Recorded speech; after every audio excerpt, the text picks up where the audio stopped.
Ndugu zangu, nimeanza kuwa katibu tawala wa mkoa toka mwaka 2018 nikiwa katibu tawala wa mkoa wa Iringa. Nikaa pale takriban miaka 5, lakini Mheshimiwa Rais kampendeza akanihamishia katika mkoa wa Songwe mwaka 2022, ambapo mpaka sasa kama mahesabu yangu yanaenda sawasawa ni mwaka wa 3 sasa katika mkoa huu wa Songwe.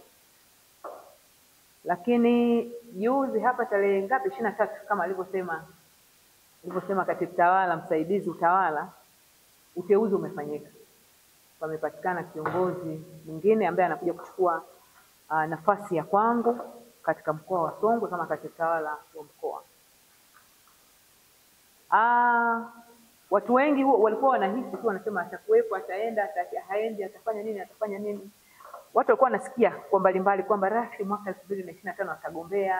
Dhamira yangu ilikuwa kwa kweli ni kugombea kwenye hiyo nafasi, na vile ambavyo Mheshimiwa Rais alielekeza tunaohitaji kuenda kwenye mapambano mwaka 2025 waandike barua. Kwa kweli na mimi ni miongoni mwa watu ambao tuliandika barua, na Mheshimiwa Rais alisema kwamba atafanya mabadiliko, atajaza hizo nafasi, na kwa kweli akafanya hivyo, kwa maana ya kutuachia huru sasa wale wahusika walioandika barua, na mimi ni mmoja wao.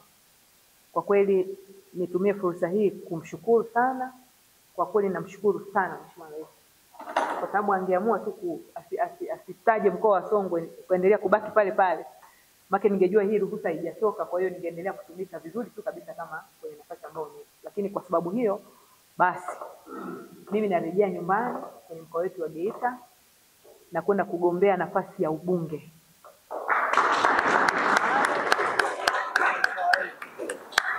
Naamini kwa dua zenu na maombi yenu nitafanikiwa.